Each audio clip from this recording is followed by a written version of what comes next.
So my name is Staff Sergeant Dennis Price. I'm with 3rd Force Recon.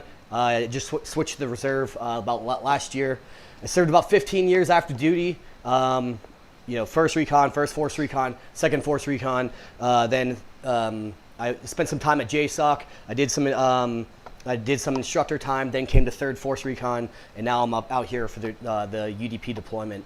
I'm gonna go over this stuff just because at one time it meant so much to me, but it still was just, it was pride, and it was titles, and it was a facade that filled a void that did not complete. So Force Recon, Scout Sniper, Ranger, and then actual JSOC Ranger. I'm the first Marine to teach at SIFSIC, Army Special Forces Sniper School. I teach once a year there as the main field craft instructor for that.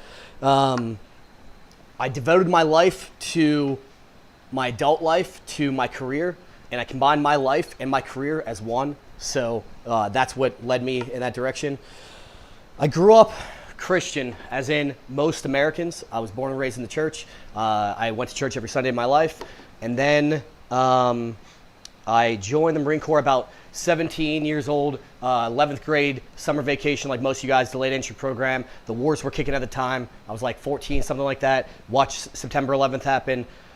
I was an outsider, like a wildling, adrenaline junkie, and like if I wasn't in the Marine Corps, I would be in prison for something really stupid too. So 12th grade, graduated. 5 months later, was in Iraq as a machine gunner. I bring this all because I convinced, just like many of you, and the wars are dying now, but I convinced myself, just like how you guys probably heard, that when you go to war, that there's no place for God in war. Like, how many of you guys heard that before? How many times have you guys convinced? How many times have you guys convinced yourself that that is true as well?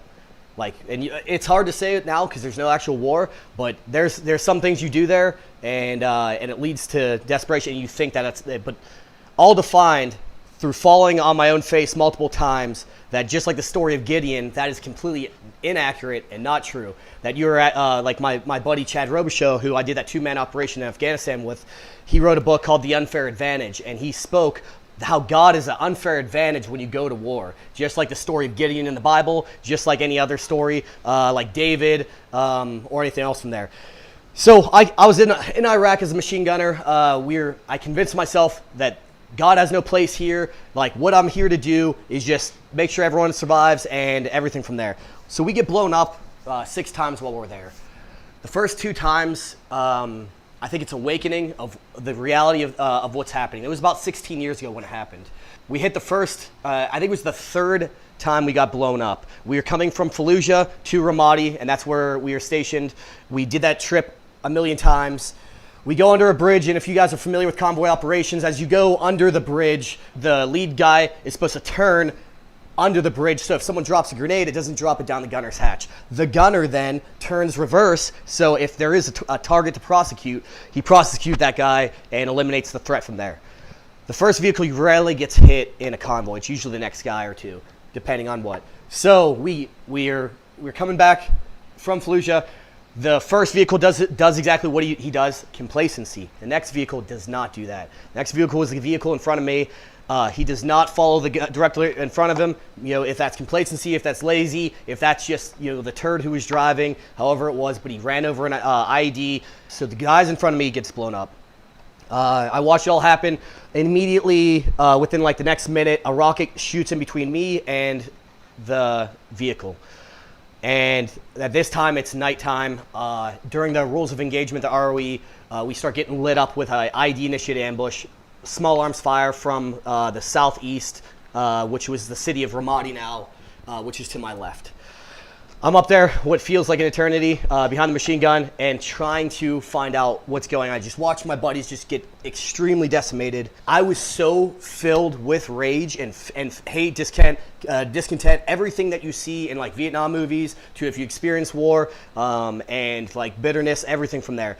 I wanted to kill all these guys. Now, they're in the city shooting. We couldn't find them. At the time, POO, point of origin, was not a thing for ROE. You couldn't kill anyone and just start shooting the city, collateral damage. So we have to find PID, which is positive identification. So we're seeing these muzzle blasts. They're throughout there, and we're trying to kill these dudes, but they're still just in the city. All this to say, it seemed about 3 hours as we're just still stuck in this ambush. EOD is not coming. All comm, just right on time. No comm, right off the bat. And we're trying to figure out what's going on. How do we get off the X? Now, at that moment, DJ Price from small town Pennsylvania, in like a town of 1,000 people, died that day. I was baptized by fire and forged from steel, and came out from there feeling nothing but bitter and rage. In that moment, I walked probably 12 to 13 years of my life, my adult life, filled with, I was either pissed off or super pissed off. If you guys listen to Pink Floyd, I think I used to say that the best thing that describes me was the song Comfortably Numb. I felt like a shell, that there was nothing inside me, that I couldn't feel love anymore. I couldn't feel anything like that. I felt, just like I said, bitter, rage, and that was the only feelings I could feel. I let that fire consume my life. I try to fill this empty void that, well, like I said, before I went to Iraq, growing up as a Christian, or going to church every Sunday, I try to fill that void that was still missing in my soul. And just like the Samaritan woman, I needed that water that I couldn't be quenched. I didn't know at the time that's what it was. So what do we all do? We replace it with alcohol. I got super hardcore. Like I said before, I was already adrenaline junkie. I despise drugs, so I replaced it with almost every other thing than that. Hardcore drinking. Slept with almost anything that could walk, and it was all it was just like cocaine. Never done it or anything like that, but it's just temporary bump until until just like the Samaritan woman, that thirst tried to be quenched again. And I tried to fill my soul with that, and all I did was I needed more. I was like, I could never replace that height of my life, back up on the machine gun and going into combat and doing that again. Well, immediately I did 6 back-to-back deployments, and now, I did 7 total now. And then in the Marine Corps I did 7, and then with the mercenary or the private military organizations like Blackwater as a sniper or other OGA ones, I did 6 past that. So I dedicated my life to going back to combat because I was trying to fill that void. I used alcohol to mask that. I fought at the drop of a hat anytime. I was out of control. That furnace, that rage that built inside me, that fire, was at such a hot temperature, I could not control it. And I was way out of hand through most of my life. And I kept trying to quench it with humanly materialistic needs. And then I eventually came back to Christ. But just like that, God was always there. He was there the whole entire time. He was there, that brought that vehicle in front of me, that decimated those guys. They lived. They got really messed up, but they lived. And that's the difference. Sadly, I found God, but all my buds all the machine gunners who were with me, like 4 of them already blew their brains out, everything from there. They chose the same exact path. I eventually found God again, or I let God. That's the biggest thing. God was always there. He's just like if you guys are parachutists or free fallers. He was always there. He was always the reserve. Even though my main did not work, I chose not to pull my reserve. So then I go to different special operations schools. I start going to Marine Force Recon, this selection, that selection, sniper school, Special Forces sniper school, all this crazy stuff. And I'm like, I bring God. And I used it like an item. I was like, God, please come to my life. Please, God, if you let me pass this shooting qual, I'll do anything like this. And it was just another thing that I brought him in my life. And then again, another deployment would come, and then back-to-back deployments, back-to-back schools. And then I was like, God put me on this, like after 15 years of doing that, I was like, it would only make sense. God put me on this earth to be his war vessel. That, why else would I go to all these different, I maxed out almost every Marine Corps Special Operations school. Then I started going to Army ones. And I was like taking the top of my classes, and I'm like, this makes sense. God wants me to do this. So I channeled a lot of my anger and my energy and everything in there to just achieving different things. False titles that would make me feel like I accomplished something that anything else.